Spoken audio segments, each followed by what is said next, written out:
They didn't know. The man they just ignored was the one who signed their paychecks. Jordan Walker stepped through the gleaming glass doors of Willow Ridge Luxury Motors, dressed like any average middle-aged guy you'd see grabbing coffee at a local diner. A simple polo shirt, a worn pair of jeans, and scuffed sneakers. Nothing about him screamed money, and that was exactly the point. Today wasn't about signing deals or hosting VIP clients. Today was about seeing the truth, how his own employees treated people when they thought no one important was watching. The moment Jordan walked in, the showroom's polished perfection hit him like a wave.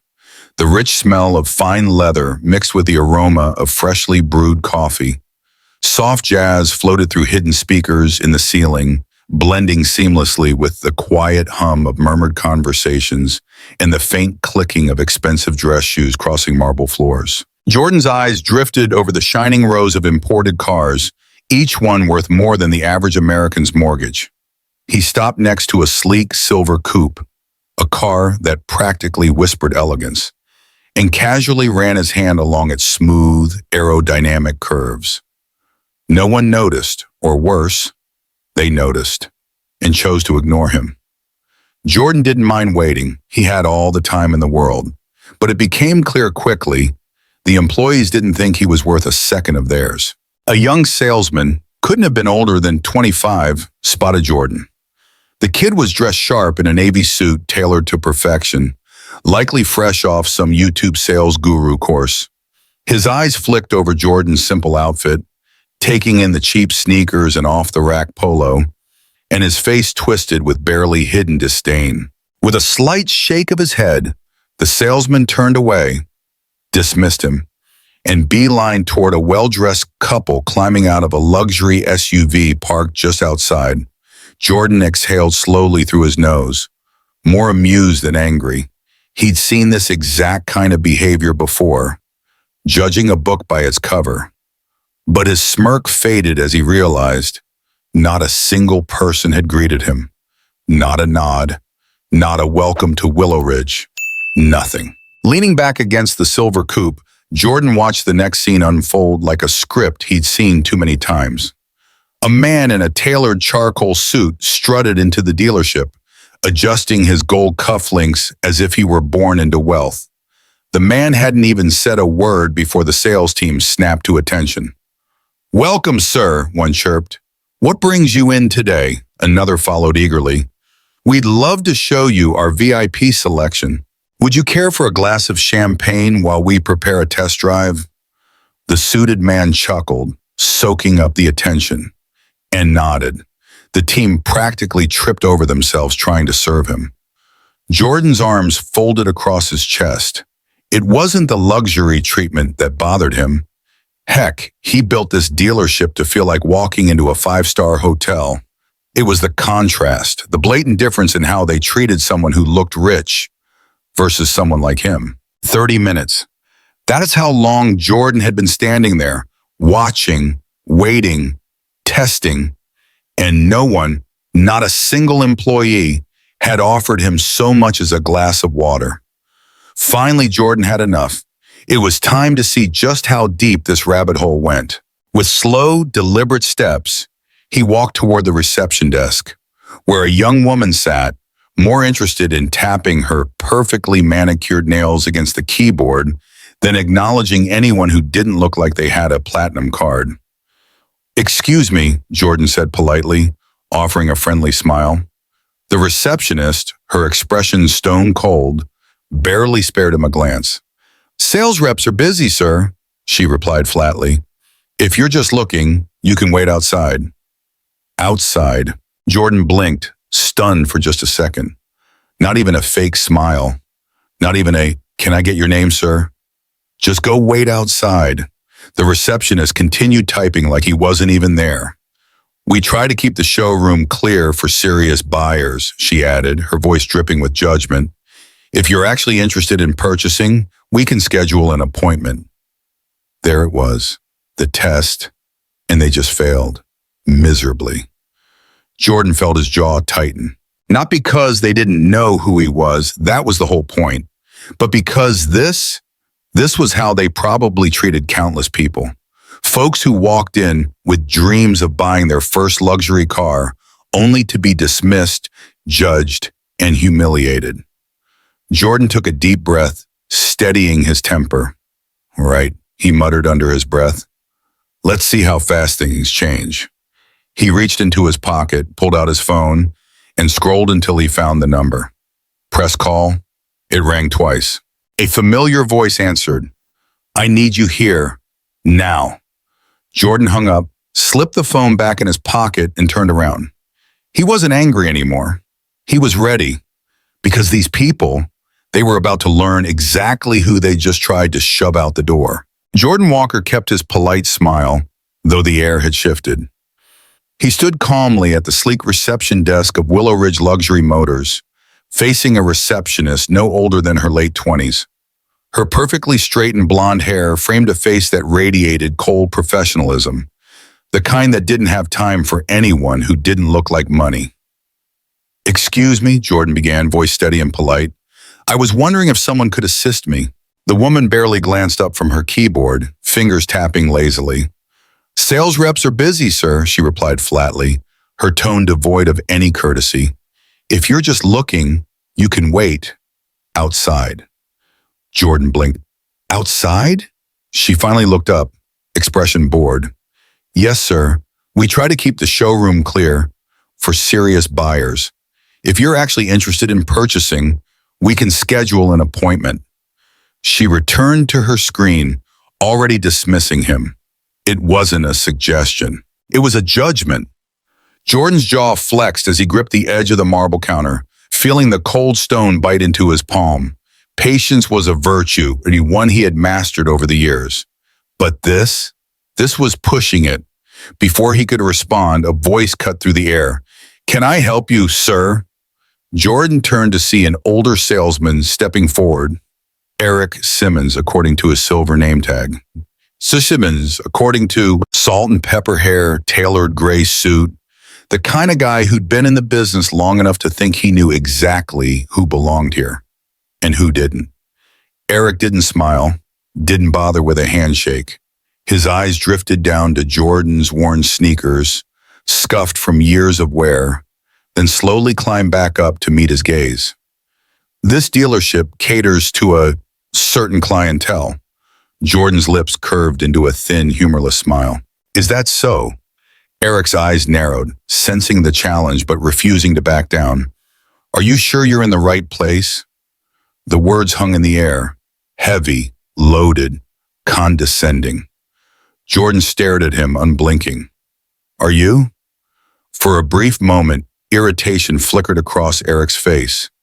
But years of selling overpriced dreams to rich folks kicked in, and he forced a tight-lipped smile. "Perhaps you'd be more comfortable at our pre-owned lot. It's just a few miles down the road," Eric added, voice smoother now, but the insult was unmistakable. "We have excellent financing options, if that's a concern." Jordan let the words settle, let them fill the air so every salesman nearby could hear exactly what was being said.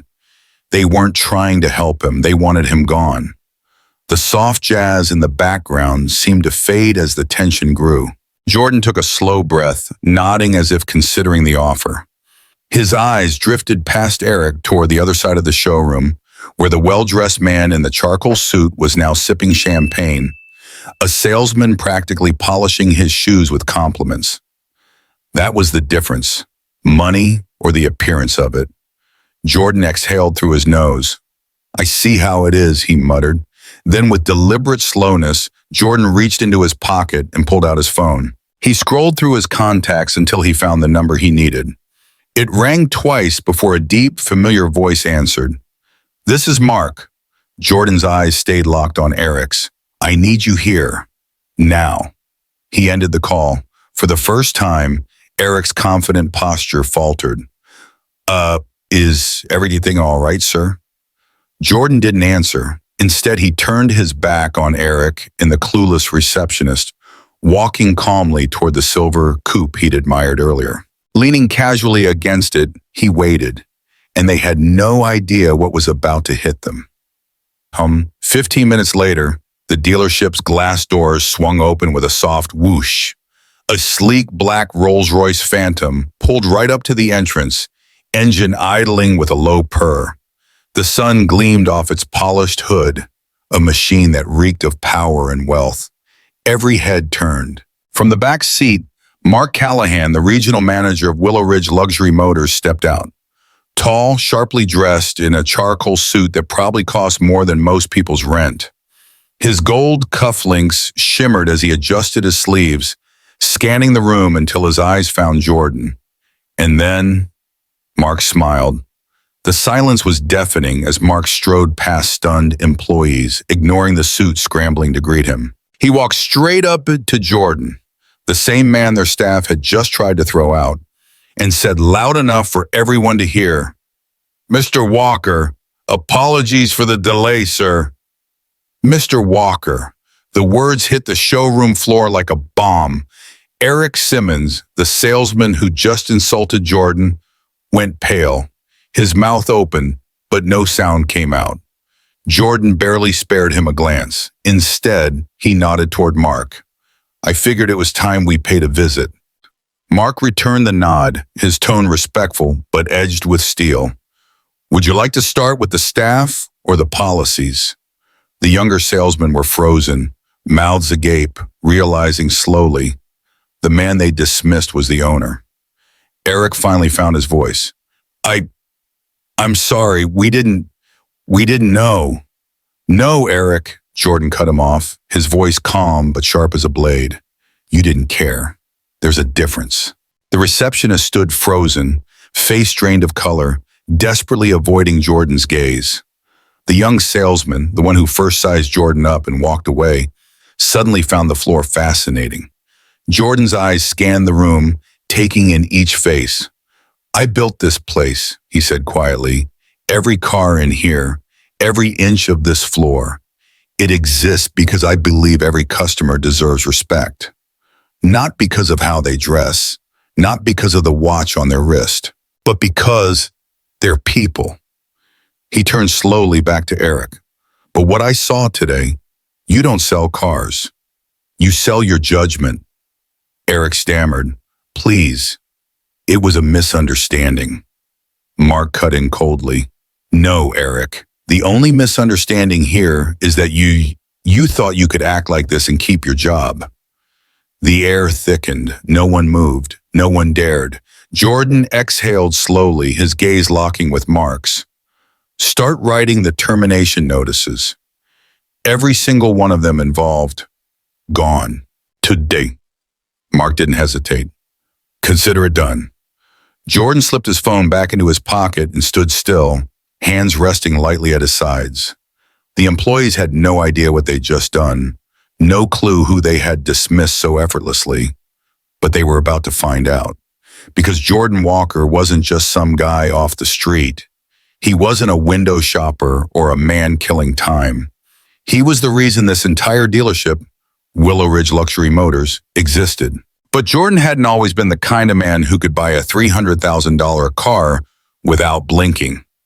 No, his story started a lot like most folks from Pine Haven. Humble, hardworking, and overlooked.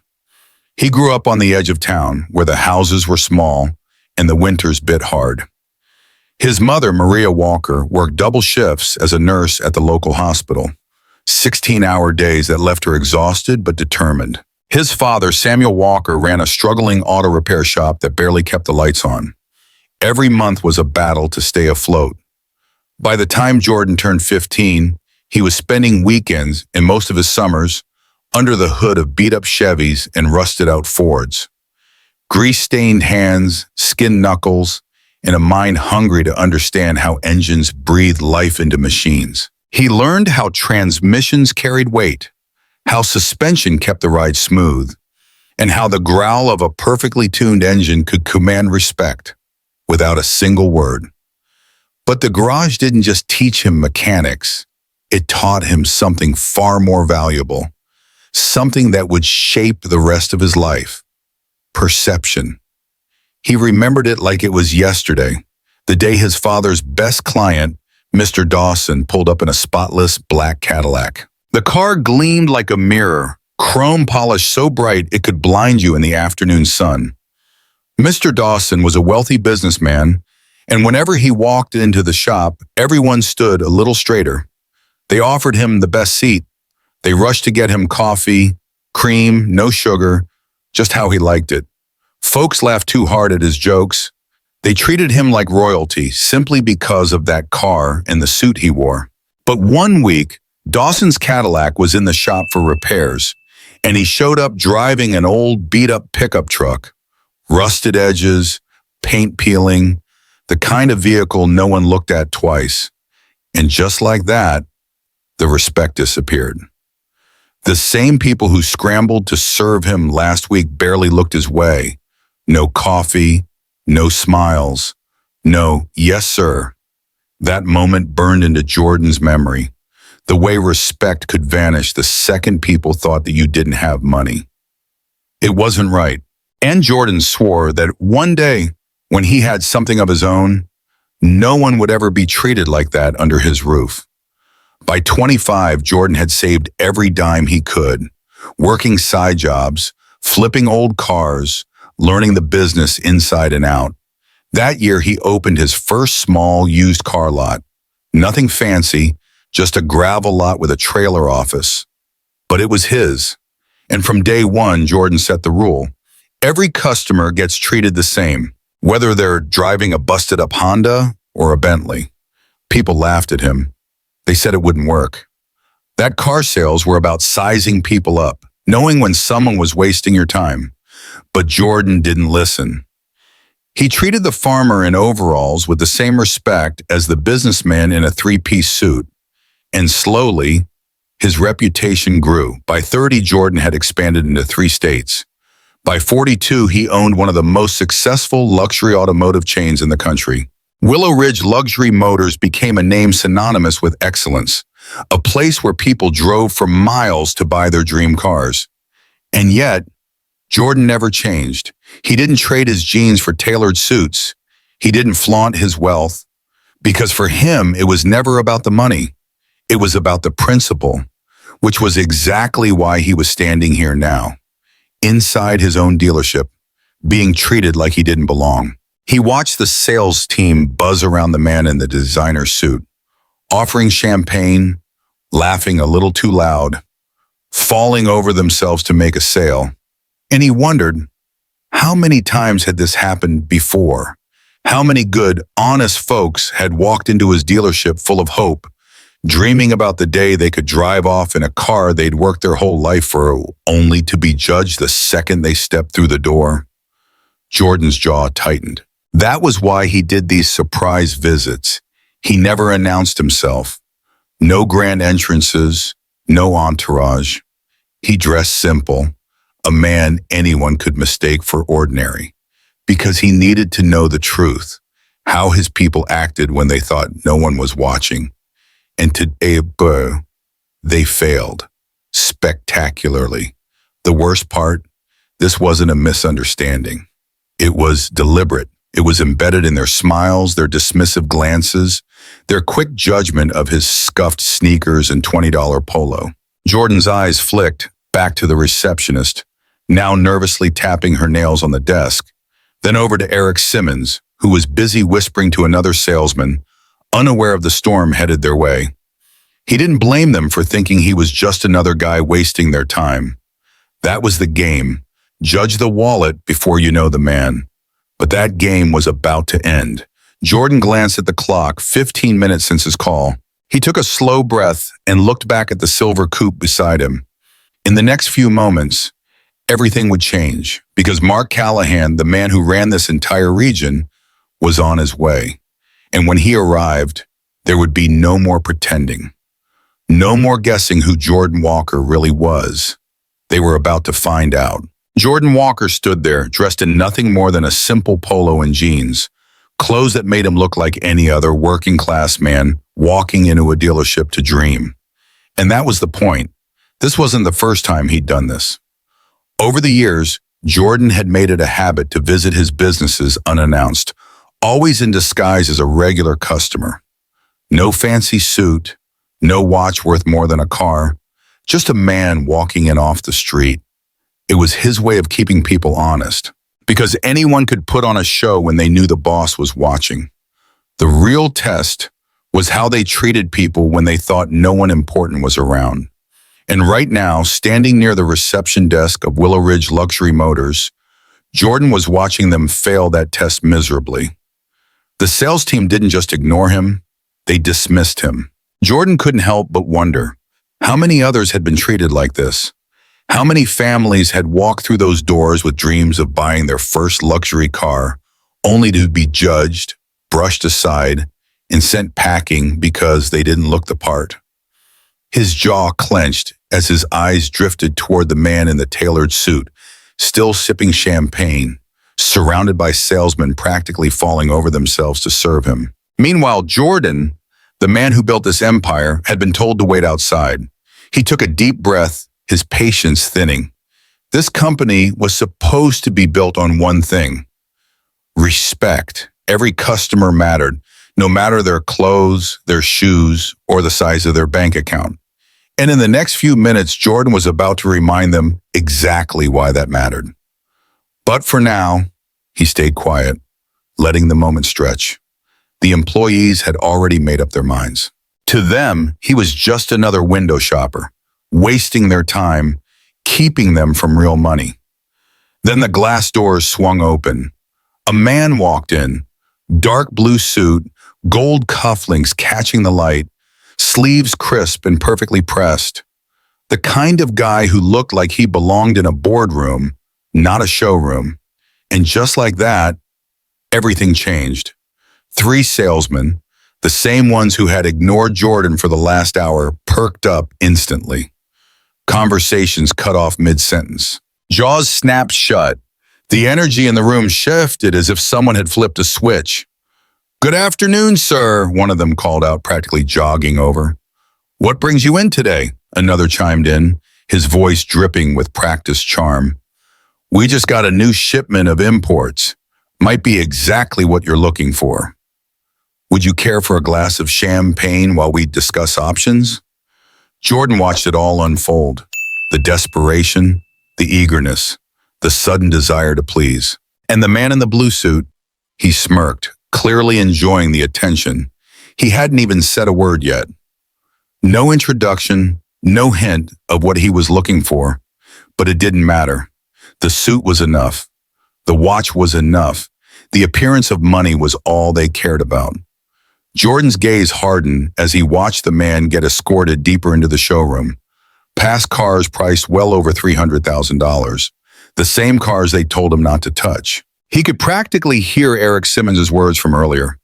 "Perhaps you'd be more comfortable at our pre-owned lot. We have excellent financing options if that's a concern." Jordan's fists clenched, not because he cared about the insult anymore, but because of the principle. How many good people had they turned away like that? How much money had they lost simply because someone didn't look rich enough to be taken seriously? And now, with every fake smile and champagne flute being poured for a stranger in a suit, they were proving him right. It was never about service. It was about judgment. Jordan exhaled slowly, the kind of breath that came from years of carrying the weight of expectations. His eyes scanned the room once more. The sleek cars, the polished marble, the soft jazz playing overhead. It was all a show. And these people? They'd forgotten why this business had been built in the first place. Jordan's eyes drifted back to the clock. Mark Callahan would be arriving any minute now. And when he did, every single person in this room would finally understand exactly who Jordan Walker was. He took a step back, leaning casually against the silver coupe. The very car they didn't want him near.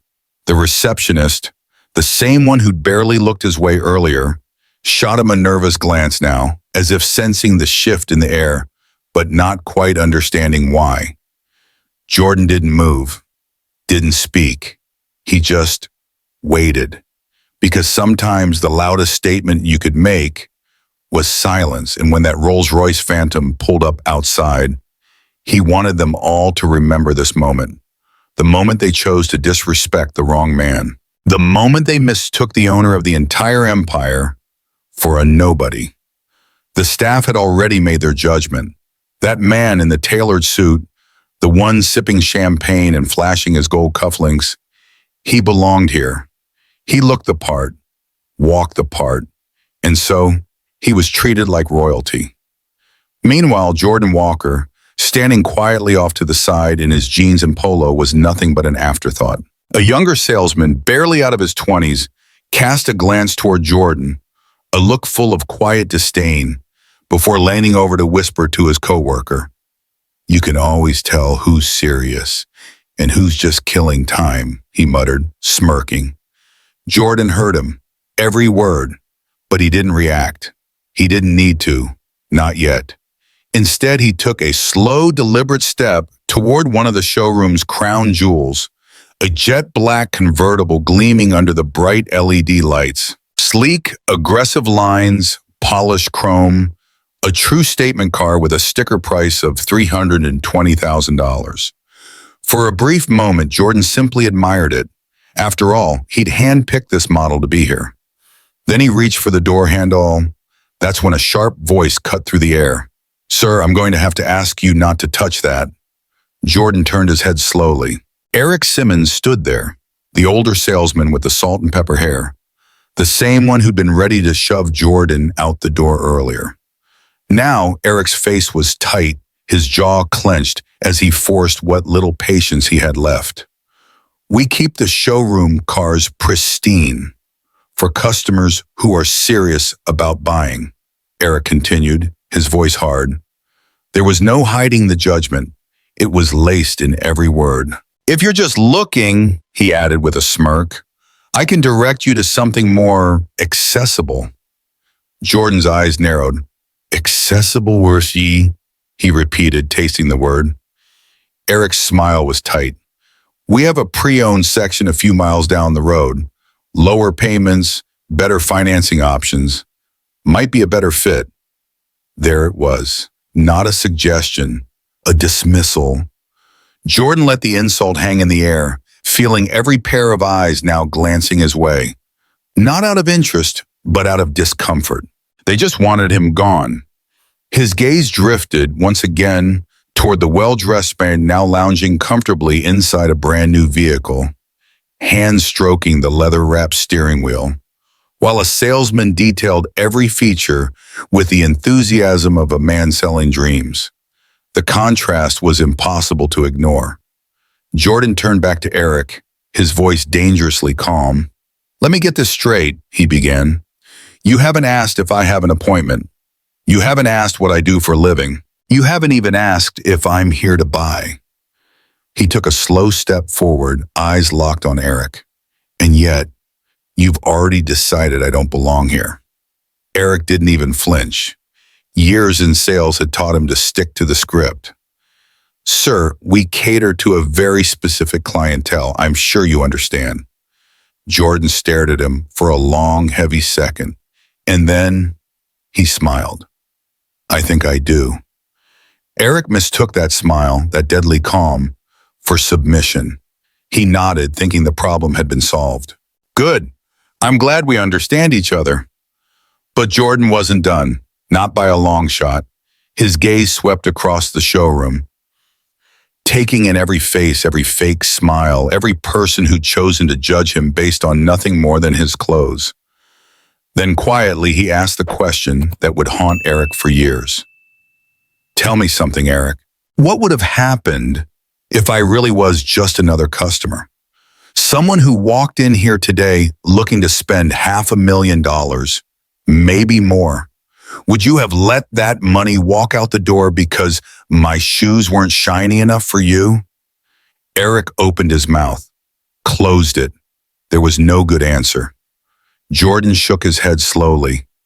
"That's what I thought." The room fell silent. The young salesman who'd made the earlier comment about serious buyers looked like he wanted to disappear into the floor. The receptionist had frozen, her face pale. And Eric? Eric looked like he'd just realized who he was really talking to, but far too late. Jordan's voice softened. which somehow made it hit even harder. See, Eric, I built this place. Every car in here, every brick, every beam exists because I believed in one simple rule: treat people right, no matter what they look like, no matter where they come from. His jaw tightened. But what I saw today, you don't sell cars, you sell your judgment, and let me tell you, it's ugly. Eric swallowed hard, his hands twitching at his sides. Jordan took a step back, exhaling slow and steady. You know what the worst part is? I expected better from all of you. He pointed toward the well-dressed customer still being pampered. That man walked in here and you handed him champagne before he even said his name. Meanwhile, you couldn't wait to show me the door. This, he motioned to the entire showroom. This isn't what I built. Eric's face was beet red now, but still, he said nothing. And then the glass doors swung open. Mark Callahan walked in, sharp, composed, every inch the man in charge. He didn't stop to look around. He walked straight to Jordan. Mr. Walker, Mark said loudly, his voice echoing through the suddenly quiet showroom. Apologies for the delay, sir.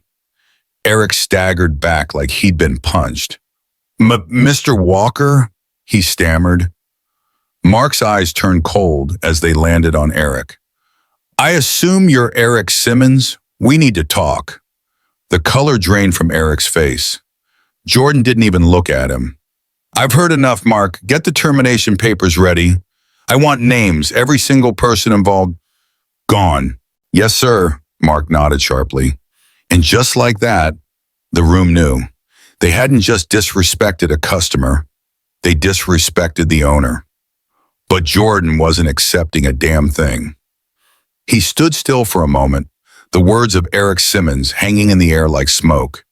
Then slowly and deliberately, Jordan reached into his pocket and pulled out his phone. With calm precision, he dialed. The line barely rang twice before a deep voice answered. I need you here, Jordan said, voice steady. Now. And just like that, he hung up. No explanations, no begging, just a simple command. The employees had no idea what was about to happen, but they were about to find out the hard way. Jordan slipped the phone back into his pocket, his face unreadable, calm, dangerous. Around him, the employees relaxed, oblivious. They thought they'd won. The young salesman chuckled quietly as he poured another glass of champagne for the suited customer, who was now laughing like he owned the place. Eric Simmons, feeling satisfied that Jordan had gotten the message, turned his back and walked away without another word. Jordan let out a slow breath, his gaze drifting toward the glass doors. And then it had happened. Outside, under the bright afternoon sun, a sleek black Rolls-Royce Phantom rolled up to the entrance. Its polished body gleamed, reflecting the world around it like a mirror. The kind of car only a handful of people could ever afford. The kind of car that turned heads and dropped jaws. The valet, Michael Jefferson, the only one who'd shown Jordan any respect, rushed forward, opening the rear door with practiced precision.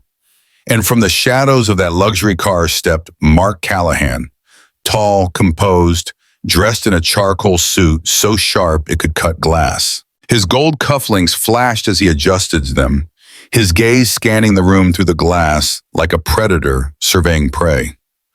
And just like that, the entire showroom shifted. Salesmen straightened their backs, smoothing down their suits. Ties were adjusted, smiles were plastered on faces that had spent the last hour sneering.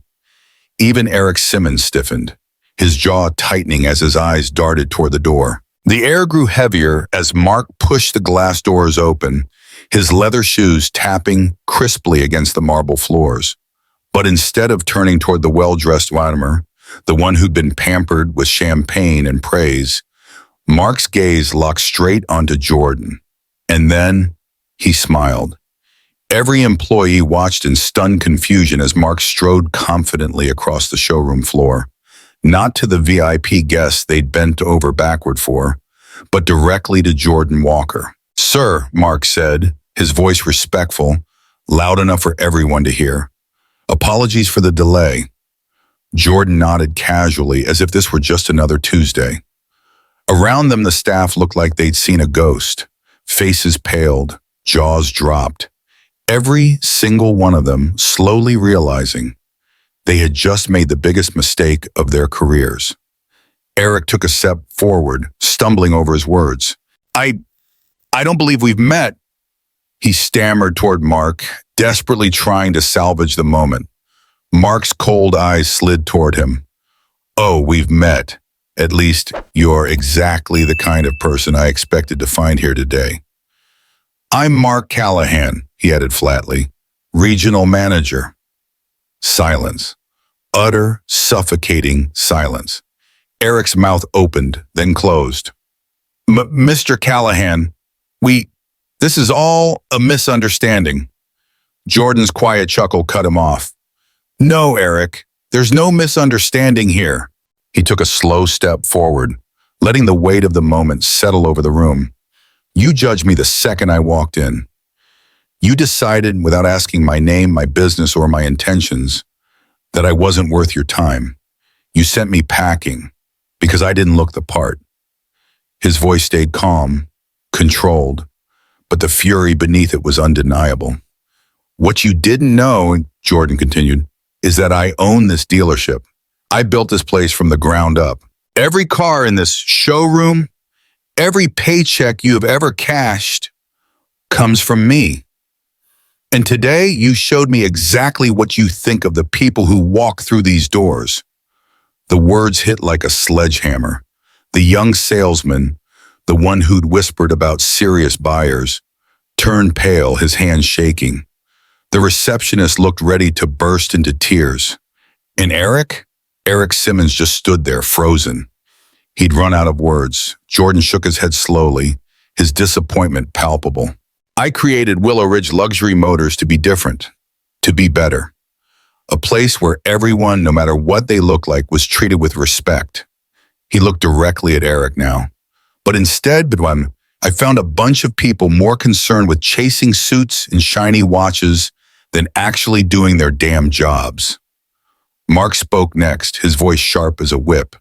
Effective immediately, everyone involved in today's little display is terminated. Wait, you can't, Eric started, panic setting in. I can, and I just did, Mark snapped. We don't run our business like this. Not here, not ever. Jordan let the silence stretch, his gaze sweeping across the team one final time. Let this be a lesson. Respect isn't earned by a price tag. It's earned by character. And from what I've seen today, most of you are bankrupt. The weight of his words crushed whatever was left of their pride. Mark turned to Jordan. Anything else, sir? Jordan shook his head slowly. No, I think they get the message. With that, he turned toward the exit, not bothering to look back. Behind him, the empire he built still stood tall. But the people, they would never forget the day they realized who they truly worked for. They looked like they had just seen a ghost. Eric Simmons, once so smug, so sure of himself, took a shaky step forward, his face paling as reality hit him like a truck. The confusion in his eyes twisted quickly into sheer panic. I'm sorry, he stammered, voice cracking as he addressed the tall man in the charcoal suit. I don't believe we've met. The man turned slowly, his face unreadable, cold, calm, composed. I'm Mark Callahan, he said, his voice steady but carrying the weight of authority that filled the entire room. Regional manager. Eric's breath caught in his throat. Mark's eyes narrowed as they locked onto Eric. And I believe, and you're exactly the one I'm here to see. The air in the showroom shifted instantly. What was polished confidence just minutes ago now, twisted into pure, suffocating anxiety. Eric's face drained of color as the realization slammed into him. Around him, the other employees stood frozen, wide-eyed, darting glances between Jordan Walker and Mark Callahan, trying desperately to piece together the scene unfolding in front of them. How had everything flipped so fast? The same man they'd mocked, The man they'd shoved toward the pre-owned lot was now the most powerful person in the room. Jordan let the silence stretch, savoring the weight of it. He didn't speak right away. No, he let them sit in it, let the fear settle into their bones. Finally, with a calm so deadly it made the room colder, Jordan's voice rang out. "So tell me," he said, his tone cool, deliberate, "is this how we treat people here?" The words hit like a hammer. Eric's mouth opened, but no sound came out. Around him, the sales team stumbled over themselves, scrambling for an explanation. "Sir, we didn't realize it's just a misunderstanding." Jordan chuckled darkly. "No," he interrupted. "There's no misunderstanding here. Not anymore." The silence that followed was crushing. The damage was already done. Jordan's eyes swept across the room. The same faces that had ignored him, insulted him, judged him. The air was thick with regret, but it was too late. "Let me be clear," Jordan continued, his voice even but dangerous. "What happened here today? This wasn't a mistake. It was a choice. Each of you made a decision the moment you looked at me and decided I wasn't worth your time." Eric swallowed hard, his hands twitching as he tried to process what was happening. "Mr. Walker, please, we didn't know." "That's the problem, Eric," Jordan shot back. "You didn't care to know." Mark Callahan stood silently beside Jordan, arms crossed, eyes locked on the staff like a judge waiting for the gavel to fall. Even the receptionist, who hadn't spared Jordan a second glance earlier, now stared at him like she'd just seen a ghost rise from the grave. Jordan didn't flinch, didn't blink. He let them all feel it. And then, in a voice so calm it cut deeper than any yell, Jordan asked one final question. "How many people have you done this to?" No one answered. How many good people walk through these doors, full of hope, ready to spend their hard-earned money, only to be judged, dismissed, humiliated because they didn't look rich enough? Jordan's voice rose, not in anger but in righteous indignation. "How much business have you cost me because of your pride?" His gaze landed directly on Eric. The older man trembled, his mouth opening and closing like a fish gasping for air. "Do you have any idea what it took for me to build this place?" Jordan's voice cracked, not from weakness, but from the weight of everything he'd built being disrespected. "I started with nothing, a gravel lot and a few busted up cars, and I promised myself that no one would ever feel small here, not on my watch." His chest rose and fell, his hands clenched at his sides. "And what did you do?" he spat, glaring at the entire team. "You turned my dream into a place where only the shiny suits get a second glance, where hard-working people get sent to the pre-owned lot without a question." The silence was deafening. Eric tried again, desperate. "Mr. Walker, please, this isn't us. We were just—" "What?" Jordan snapped. "Just following orders? Just doing what you thought was right? Because from where I'm standing, all I see are people who forgot what respect looks like." Mark cleared his throat, stepping forward. "Mr. Walker, how would you like to proceed?" Jordan didn't hesitate. "Fire them," he said, his voice hard as steel. "Every single person involved in this mess, gone." "Consider it done," Mark replied without blinking. Eric stumbled. "Wait, you can't. Please, I have a family." Jordan's jaw clenched. "So did I. I built this entire empire to take care of my family, to give people careers, and you threw it away for what? A man in a suit with a shiny watch." Eric fell silent. Jordan took a final breath, his eyes scanning the team, some shaking, some pale, all of them shattered. "Let me leave you with this," he said, his voice dropping to a low growl. "Respect doesn't cost a damn thing. Remember that the next time you judge someone." And with that, Jordan turned, The only sound left in the room was the click of his boots against the marble as he walked away, leaving behind the wreckage of their own making. Outside, the sun was setting, warm golden light washing over the sleek Rolls-Royce Phantom, waiting for him. Michael Jefferson, the young valet, rushed forward. "Sir, can I get your car for you?" Jordan paused, then smiled softly. "You did good, son. You'll go far." Michael's eyes widened. "Thank you, sir." Jordan nodded once, climbed into the car, and drove off, leaving behind a lesson they'd never forget. "So, this is how we treat people here?" Jordan Walker's voice rang out, cool, deliberate, cutting through the thick silence like a blade. Eric Simmons' mouth opened, but nothing came out. His eyes darted toward the other salesman, silently pleading for help, for someone, anyone to step in and save him. No one moved. Even Mark Callahan, standing tall with his arms folded, remained silent, his gaze steady, his posture like that of a school's principal, watching a group of students squirm under pressure. Eric let out a shaky breath. He tried, forcing a nervous chuckle. "Sir, I think there's been a misunderstanding." Jordan raised a single eyebrow.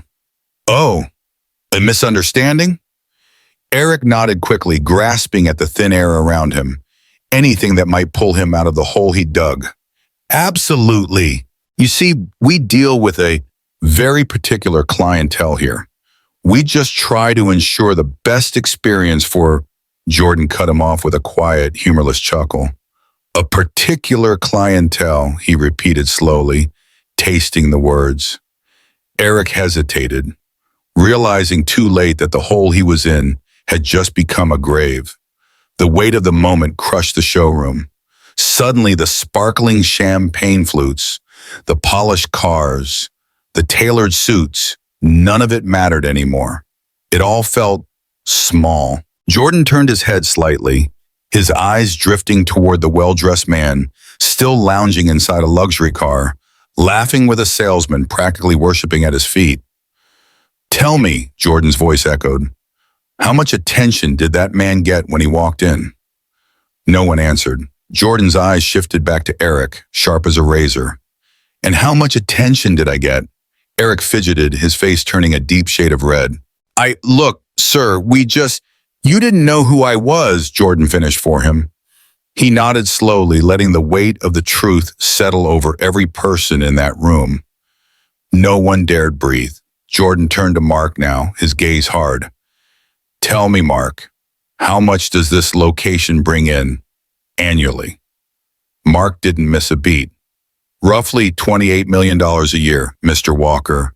Jordan turned back to the stunned employees. $28 million, he repeated, his voice rising just enough to ensure every soul in that building heard him. "And yet, some of you decided it was your job to judge who is and isn't worth your time, to size up someone based on their shoes, their jeans, their watch." He took a slow step forward, the marble floors echoing beneath him. "Let me explain something you all seem to have forgotten," Jordan continued, his voice now carrying the full weight of a man who had built an empire from nothing. "That $28 million, that doesn't come from suits and cufflinks. It comes from people, hardworking people, the same ones you sent to the pre-owned lot without a second thought." The sales staff stood frozen. The young salesman who had earlier joked about serious buyers looked ready to pass out. Even the receptionist had tears welling in her eyes now. Jordan kept going. "You see, I grew up with nothing. My mother worked double shifts as a nurse. My father ran a struggling repair shop. And I learned it early that the people who look rich aren't always the ones who are rich. And the ones who seem ordinary, sometimes they're the ones writing the biggest checks." He let those words hang, heavy, undeniable. "And yet, you all thought you knew better," Jordan added, his voice softening but somehow becoming more dangerous.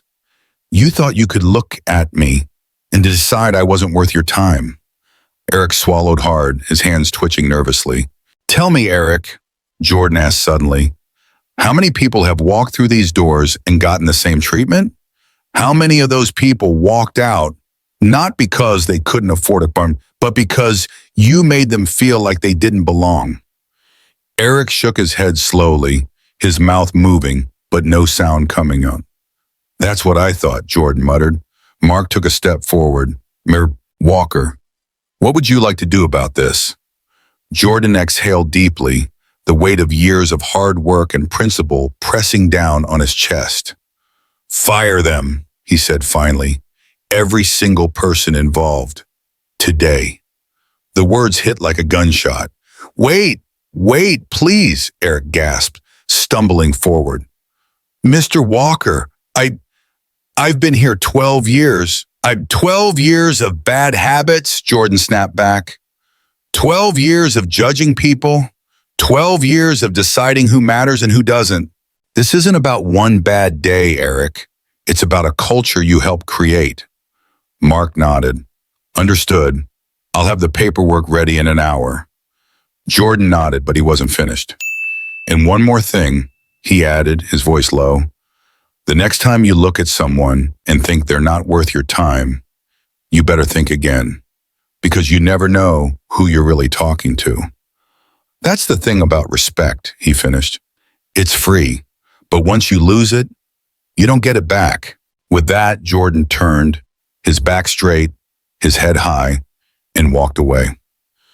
Behind him, the shattered remnants of arrogance and pride stood silent, and for the first time, they finally understood who Jordan Walker really was.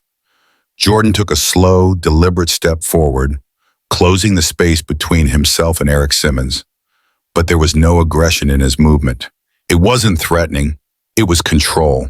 The kind of presence that made it crystal clear.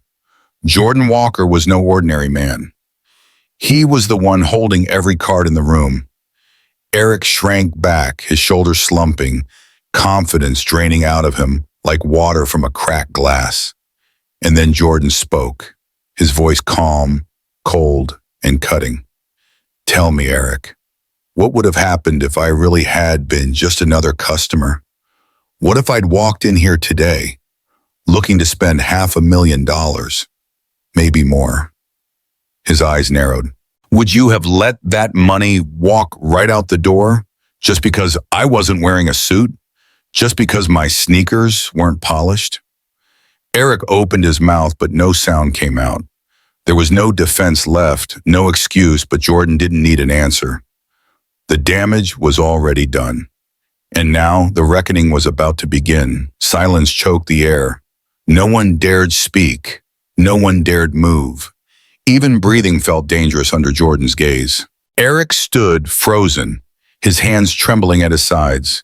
His confidence, once so smug, had completely evaporated. The others weren't much better. Stiff, wide-eyed, paralyzed, waiting for the inevitable. Jordan exhaled slowly, shaking his head with the kind of disappointment that cuts deeper than anger. Disappointed, but not surprised. And then, finally, Mark Callahan broke the silence. His voice was sharp, professional, leaving no room for argument. Mr. Walker, how would you like to proceed? The words hit like a gunshot. Eric's head snapped up, his face draining of color. Mr. Walker, he whispered, barely able to get the words out. There it was, the moment everyone in that room realized the truth. There would be no backpedaling now, no smooth talking their way out of this, no desperate apologies would save them. The man they had mocked, the man they had dismissed, the man they tried to shove toward the pre-owned lot was the owner of it all. Jordan looked around slowly, and his gaze sweeping over the very employees who had spent the last hour treating him like garbage. And when he spoke, his voice was low, but firm enough to shake the walls. I want names, he said. Mark nodded without hesitation. Already have them, sir. That simple statement sent a visible ripple of panic through the staff. The receptionist's hands clenched into tight fists at her sides, her knuckles white. The younger salesman, the one who had sneered earlier about who's serious and who's just killing time, looked like he was about to pass out. And Eric stood there shaking his head, still desperately trying to salvage what was left. Sir, please, he managed, taking a shaky step forward. We made a mistake. His voice cracked, the arrogance gone, replaced by fear. We didn't mean it. We just... Jordan turned his cold eyes toward him. Didn't mean what, Eric? He asked quietly. Didn't mean to get caught. Eric's mouth opened, then closed. There was no answer. Jordan shook his head again, his jaw tightening. I've been in this business for nearly 20 years, he began, his voice low but carrying across the silent showroom. And you know what I've learned? No one dared answer. Respect doesn't cost a damn thing. The words dropped like a bomb. But you? All of you? You've cost me something far worse. My trust. He paused, letting it sink in. You looked at me and decided, and in the span of seconds, that I wasn't worth your time, that I didn't belong here. You didn't ask who I was. You didn't ask why I was here. You just judged. The room stayed silent, no one even breathing. And if you did that to me, Jordan continued, his voice full of quiet fury, I can only imagine how many good, honest people you have done it to before. Mark finally spoke again, cold, professional. Mr. Walker, the termination paperwork is ready. Just say the word. Eric's face twisted in desperation. Sir, please, I've got a family. I've been here 12 years. This is my life. Jordan exhaled slowly. And how many families have you turned away at that door, Eric? How many people's dreams did you crush because they didn't wear a Rolex or a $3,000 suit? Eric had no answer. 12 years, Jordan added quietly. 12 years of arrogance. 12 years of bad habits. That ends today. He turned back to Mark. Fire them. All of them. I don't care if they've been here a year or a decade. If they were part of this, they're done. Mark nodded sharply. Consider it done. The receptionist gasped, the sound loud in the dead silent room. The young salesman finally lost his composure, turning pale as a sheet.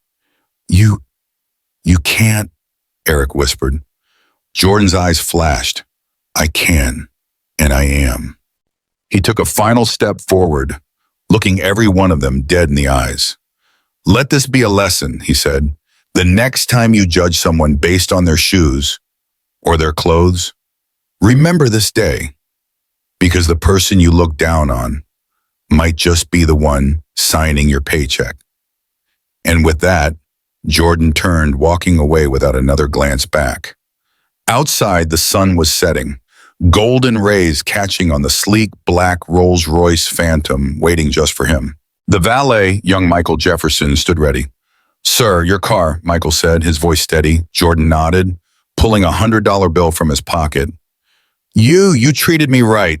You've got a future here, son. Michael's eyes widened. Thank you, Mr. Walker. Jordan smiled faintly, climbing into his car. As the Phantom pulled away, the glass walls of Willow Ridge Luxury Motors reflected not just the fading sunlight, but the faces of those who had finally learned a lesson they'd never forget. Eric Simmons stammered, voice shaking. We made a mistake. We were just trying to keep things running smoothly. He sounded desperate now, like a man drowning, grasping for anything that might save him. Jordan Walker lifted a hand, calm, steady. Eric stopped talking immediately. He knew, they all knew, it was over. Jordan's voice stayed level, but the authority behind it left no room for argument. I've been in this business for almost 20 years, he said, his eyes locked on the sales team. And in all that time, I've learned something very simple, something every single one of you should have learned by now.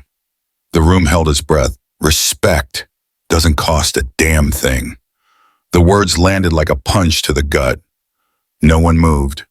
No one blinked. Jordan let it settle, every second stretching heavier than the last. You looked at me, and you made a decision, he continued. You assumed I wasn't worth your time. You assumed because of my clothes, because of my shoes, that I couldn't afford to be here. His voice never rose, but every word hit harder than if he'd screamed. And so, you treated me like I was beneath you. He paused, scanning every pale face in front of him. Now I wonder, Jordan added, how many other people have you done that to? How many customers walk through those doors full of hope, ready to spend their hard-earned money, only to walk out humiliated because of people like you? No one had an answer. No one dared speak, because Jordan Walker was right, and they all knew it. Mark Callahan, the regional manager, turned to the staff, his face blank, his voice cold, devoid of any sympathy. Effective immediately, he said, everyone involved in today's incident is terminated. The words hit like a hammer. Eric's mouth dropped open. Wait, you can't. This isn't up for discussion, Mark snapped, his tone sharp as a whip. We don't run our business like this. Not here. Not anymore.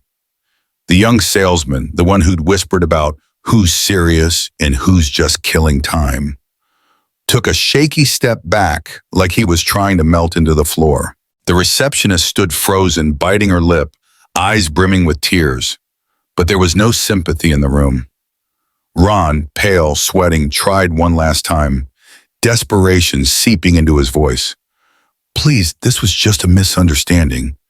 We didn't mean... Didn't mean what? Jordan cut him off, his expression unreadable. Didn't mean to get caught? Ron's mouth worked soundlessly. There was nothing left to say. Jordan sighed, running a hand over his jaw. Exhausted, not from the confrontation, but from the disappointment. I've seen enough, he muttered, turning toward Mark. Make sure the rest of the team gets the message. I want a company-wide memo, every location, every employee. No one forgets what happened here today. Mark nodded sharply. Absolutely, Mr. Walker.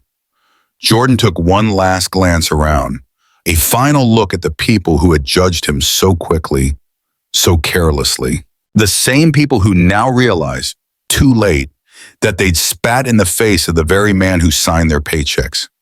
Jordan's voice dropped, low, steady, but carrying more weight than any shout ever could. You all need to understand something, he said.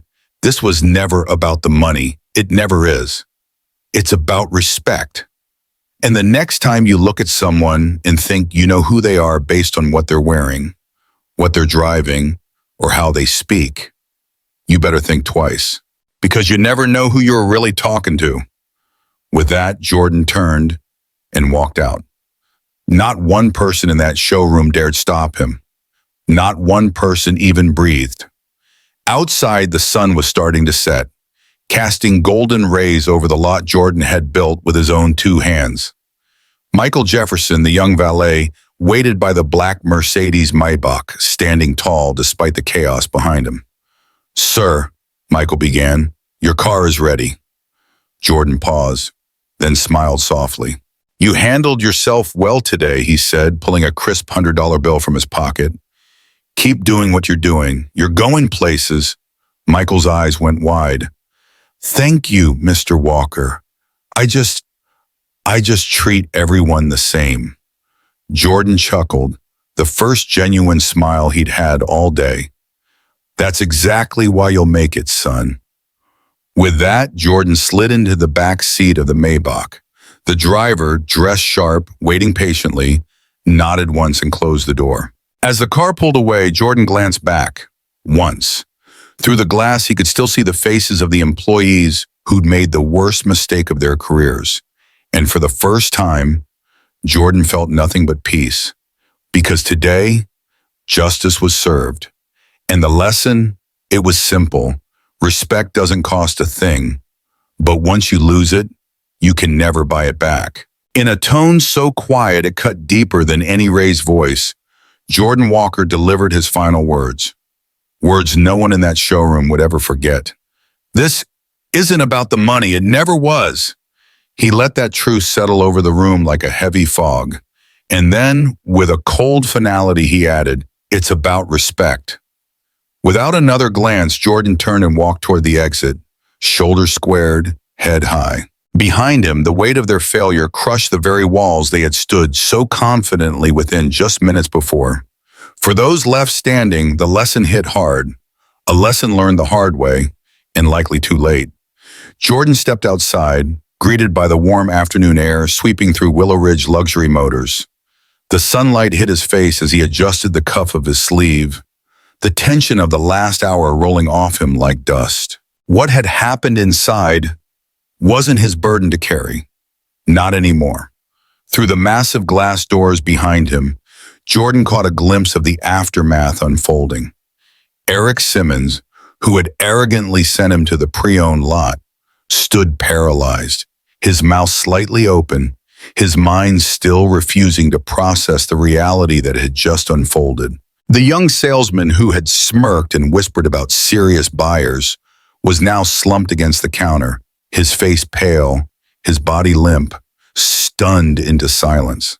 The receptionist, once full of dismissive condescension, had turned away completely, one trembling hand covering her face, trying to hold back the tears.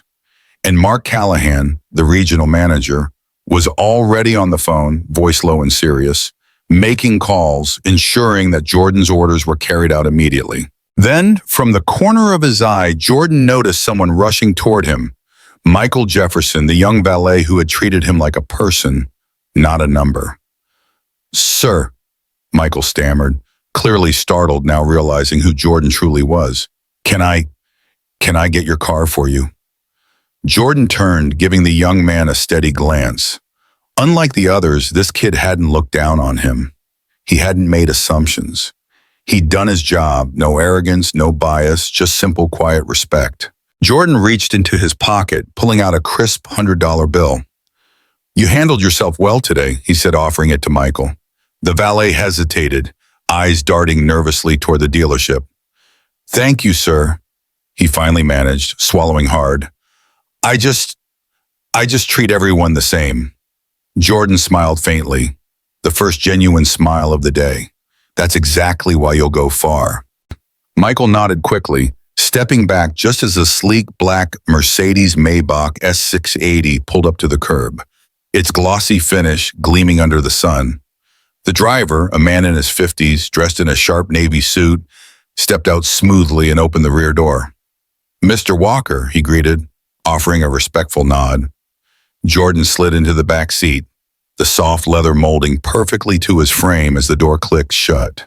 He took one final look back at the dealership, at the glass doors, the marble floors beyond them, and the faces of those who had judged him.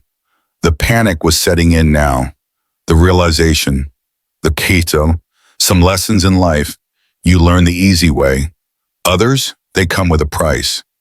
The Maybach pulled away, blending effortlessly into the smooth flow of traffic down Pine Haven's main boulevard. Inside the car, Jordan leaned back, exhaling slowly through his nose, not in anger, not in triumph, but in quiet reflection. This was never about revenge, not even close. It was about setting a standard, a reminder that respect is not reserved for the rich, the loud, or the well-dressed. Because if people only respect wealth when they can see it, they don't respect people at all. And in Jordan Walker's world, in the empire he'd built with his own two hands, that mindset had no place. Respect, true respect, isn't something you give just because someone looks important.